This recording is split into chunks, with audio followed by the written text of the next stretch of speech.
Estamos em plena quadra natalícia, um período muito importante para os católicos e para a Igreja. Uma quadra, novamente, marcada pela pandemia. Tenho comigo para uma pequena conversa o Padre César Mendes, que assumiu recentemente as paróquias de Jogueiros, Lagares, Pombeiro e Vila Fria. Padre César, muito obrigado por ter aceitado o meu convite para estar aqui na Igreja Nova de Lagares. Ia começar por perguntar como é que têm sido os seus primeiros meses nas suas novas paróquias? Ora, bom dia. Em primeiro lugar, eu estou aqui desde setembro deste ano.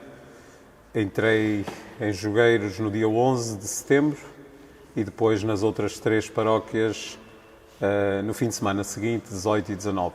Claro que quando nós chegamos a uma paróquia nova, a primeira coisa que nós queremos fazer é conhecer as pessoas, conhecer os espaços, o património também, porque nos compete a nós zelar por esse património.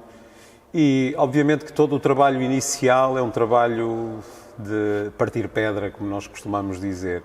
Reunir com os conselhos económicos, nomeá-los, aliás, são nomeados pelo bispo, propostos pelo pároco, porque com a saída de um pároco, todo esse conselho cai. É preciso tratar depois de todas as burocracias, todas as papeladas.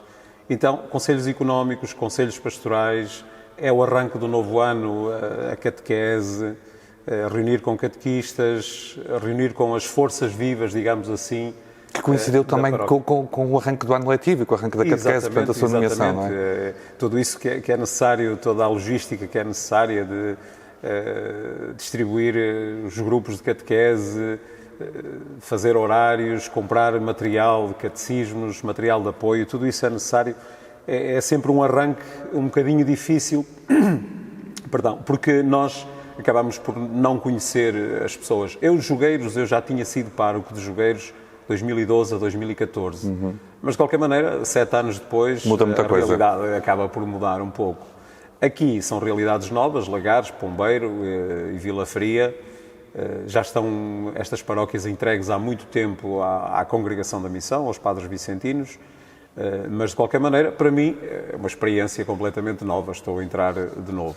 E, por isso, a preocupação inicial é isso, é tratar de todas as burocracias, de todos os papéis, finanças, bancos, seja o que for, é um bocadinho isso. Depois também tinha esta preocupação de arranjar um espaço de atendimento que não tinha. Enquanto os meus colegas anteriores moravam aqui no seminário ao lado, o seminário fechou e funcionava um bocadinho ali o espaço de acolhimento às pessoas. Depois, com o encerramento do seminário, ficámos assim sem esse espaço. Então, criei aqui numa sala aqui contígua à igreja, esse espaço de atendimento, o cartório interparoquial, onde as pessoas podem vir tratar daquilo que é necessário. O Sr. Padre César tem apoiado e dinamizado nas suas paróquias um conjunto de iniciativas destinadas aos mais jovens, especialmente. Consegue falar um bocadinho desse trabalho que está a ser desenvolvido? Sim, ora bem, nós sabemos que a Igreja só se renova com o dinamismo jovem, com essa força da juventude. Claro que não são tempos fáceis para os nossos jovens e são muitas vezes criticados e apontados porque se desligaram da Igreja ou porque só frequentam a catequese para poderem receber o sacramento do Crisma, para depois poderem ser padrinhos, etc, etc. Mas, obviamente que nós temos no nosso horizonte essa preocupação com os jovens, não pode ser de outra forma. E se, por exemplo, Pombeiro tem já um grupo de jovens com algum historial, com alguma tradição, porque estão ligados a uma associação que é a Juventude Mariana Vicentina. Sim. É uma associação internacional, tem o seu plano internacional, nacional e depois local. Eles próprios já se organizam. Eu aí apenas dou, digamos assim, o meu apoio, aquilo que é possível. Jogueiros, por exemplo, está-me a surpreender, até pela positiva, porque são eles próprios que estão a organizar-se no sentido sugerir iniciativas e levá-las a cabo, não é? Tanto em celebrações na paróquia, já tivemos algumas com bastante participação e bastante envolvimento da parte deles e das crianças, da catequese e catequistas, mas também a outra dimensão, a dimensão mais social e socio-caritativa, que eles próprios vão lançando esse desafio. Repare que nesta questão dos jovens é muito importante que nas comunidades haja de facto um espírito de liderança. O padre hoje em dia anda a correr de um lado para o outro e claro que tem de contar com essa gente nos lugares, nas paróquias, nas comunidades, que sejam realmente eles a dinamizar, a organizar e a levar a cabo essas atividades. E penso que eles estão no bom caminho. Queria ver se aqui em Lagares também houve uma iniciativa, também mas mais no âmbito da catequese, dos adolescentes, com uma instituição aqui do nosso concelho, também nessa área, nessa dimensão socio-caritativa. Pouco a pouco vou conhecendo e vou apoiando naquilo que eu puder. Agora, claro que uma igreja que nós queremos renovada e jovem, só será jovem com o empenho de todos eles. Vamos mudar agora um bocadinho o assunto e vamos falar do Natal, que está aí quase a chegar. A pergunta que lhe queria fazer é: não sente que cada vez mais os nossos jovens e menos jovens associam o Natal ao Pai Natal e às prendas de Natal e menos ao nascimento de Jesus Cristo? Ora bem, isso é um bocadinho o retrato da sociedade em que nós vivemos. Eu penso que isso é fácil nós percebermos que vivemos numa sociedade um pouco voltada para o materialismo, para o consumismo. E nesse aspecto o Pai Natal, entre aspas, vende muito mais. Falando assim quase de marketing, vende muito mais do que propriamente o Menino Jesus. Nós sabemos que aqui há umas décadas era o Menino Jesus, que era a grande figura, era ele que trazia as prendas, colocava-se o sapatinho. Quando eu era criança era isso. Exatamente, como eu. Ali pela década de 80 começou a aparecer mais aqui no nosso país esta presença do Pai Natal, esta figura. Eu penso que elas podem conviver as duas. Não vamos agora falar contra o Pai Natal, dizer que existe ou não existe, mas a verdade é que, repare, nós temos necessidade de acreditar em alguma coisa. Sim. Não é? Temos necessidade em acreditar. E à medida que se vai deixando um bocadinho de parte a Igreja ou a fé, tem de se acreditar em algo diferente. E se calhar o Pai Natal ocupou um bocadinho esse espaço que estava reservado ao Menino Jesus. Mas obviamente que toda a gente sabe, e nós temos a oportunidade e a possibilidade de celebrar o Natal, o que não acontece em todos os países. Há países em que isso é proibido, celebrar o Natal. Nós temos essa possibilidade e todos nós, de uma forma ou de outra, sabemos que o Natal é esta realidade do nascimento de Jesus. Embora, como disse, e bem, às vezes voltamos-nos um bocadinho mais para esta realidade do consumo e das prendas. E etc. Não sei se isso prejudica muito o Natal cristão, daqueles que o querem viver de facto com profundidade. É possível que sim. O que é que o Padre César, no seu dia-a-dia, faz de diferente nesta quadra natalícia? Portanto, em que é que o Natal influencia as suas atividades diárias? Olha, nós estamos ainda a preparar o Natal e claro que neste tempo pode haver uma outra atividade que saia dos parâmetros daquilo que é a nossa pastoral habitual. Uma das coisas que tenho feito e que era uma preocupação quando cheguei era, por exemplo, de ir visitar os doentes. Neste tempo já fiz isso em Vila Fria, já fiz em Pombeiro, estou a fazer esta semana em Lagares, quero chegar também a Jogueiros, ir ao encontro desses que não podem vir ter connosco, por uma situação ou outra, ou por velhice, ou por doença, estão em casa e são para nós, de facto, o rosto desse menino Jesus. E então sai um pouco daquilo habitual, da nossa pastoral habitual, embora durante o ano, se for chamado, e terei também na Quaresma, irei repetir esta visita.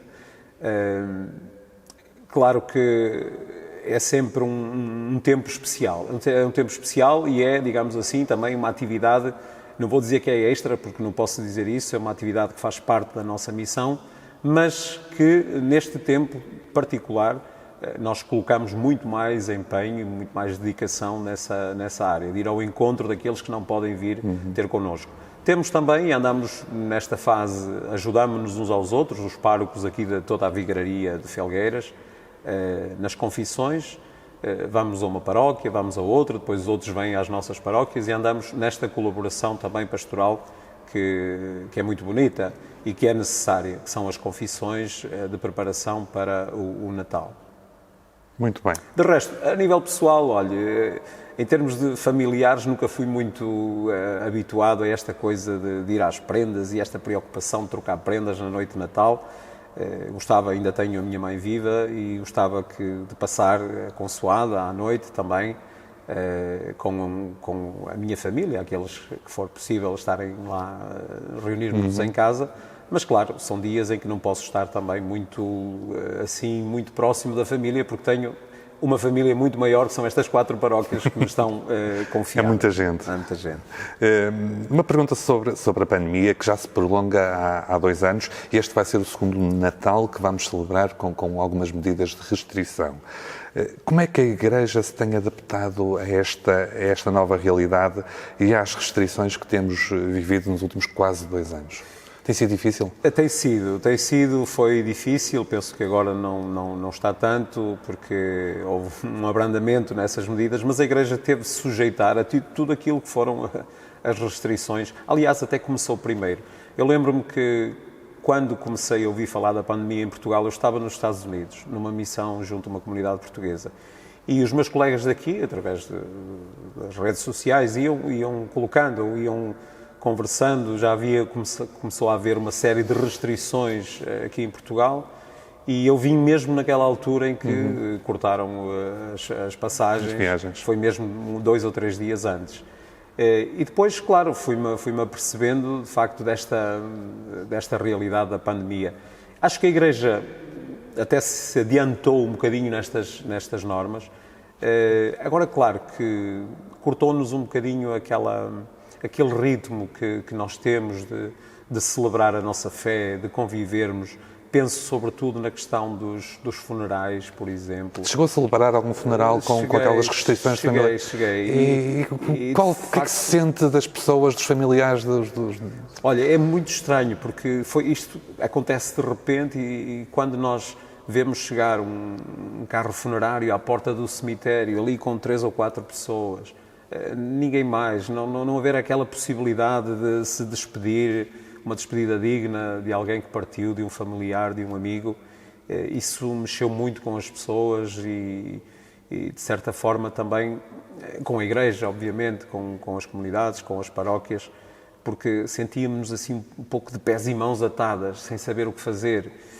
Às vezes as pessoas a pedirem para fazerem, para verem, para estarem, nós não pode, restrições. Mas, regra geral, as pessoas aceitaram.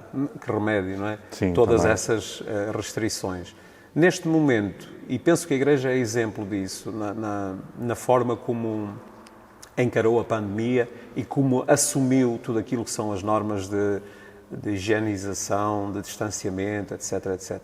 Não creio que a forma como nós fazemos que venha a provocar um surto qualquer de Covid. Sr. Padre, uma última pergunta. Qual é a mensagem de Natal que gostaria de deixar a todos os felgueirenses que nos estão a ver? Felgueirenses e outros que possam ver, exatamente. Uma mensagem de Natal, olha, tem de ser sempre uma mensagem de esperança. Nós vivemos, de facto, tempos muito conturbados, tempos de incertezas, de muitas dúvidas, de muita instabilidade. E podemos cair muitas vezes até no desânimo. E sabemos que esta época natalícia é uma época em que nós privilegiamos muito aquilo que são as relações pessoais, as relações familiares, a afetividade, o encontro, o convívio.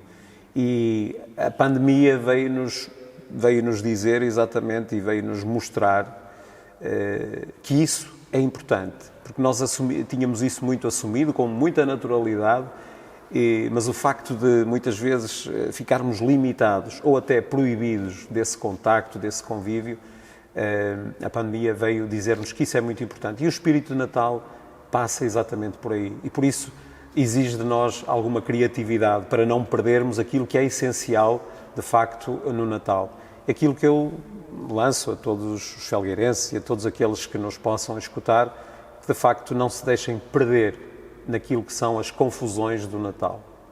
E que sejamos capazes todos de nos centrarmos naquilo que é essencial. O presépio que nós temos aqui como pano de fundo traz-nos exatamente essa mensagem, uma mensagem de simplicidade, uma mensagem de humildade, uma mensagem de amor muito grande, que é isso que nós desejamos e partilhamos e queremos que aconteça. Amor, paz, justiça, todos esses valores que saem dessa gruta do presépio no rosto daquele menino. Por isso, para todos os felgueirenses, desejo de facto um Natal muito feliz, que seja o mais possível em família, dentro das limitações a que estamos sujeitos, mas que de facto não se deixem iludir com as luzes de Natal, mas que se centrem e que possam celebrar aqueles que são cristãos, que são batizados, que têm este caminho em igreja, que celebrem, que participem nas celebrações, porque de facto assim o Natal terá o verdadeiro sentido que merece. Chegamos ao fim da nossa conversa. Padre César, muito obrigado por estes momentos. Eu é que agradeço e desejo-vos também um bom trabalho e um bom Natal para si e para toda a sua equipa. Muito obrigado, Sr. Padre. Obrigado. Eu voltarei em breve com mais um convidado. Este vídeo teve o apoio de Login, agência de marketing digital para a indústria da moda.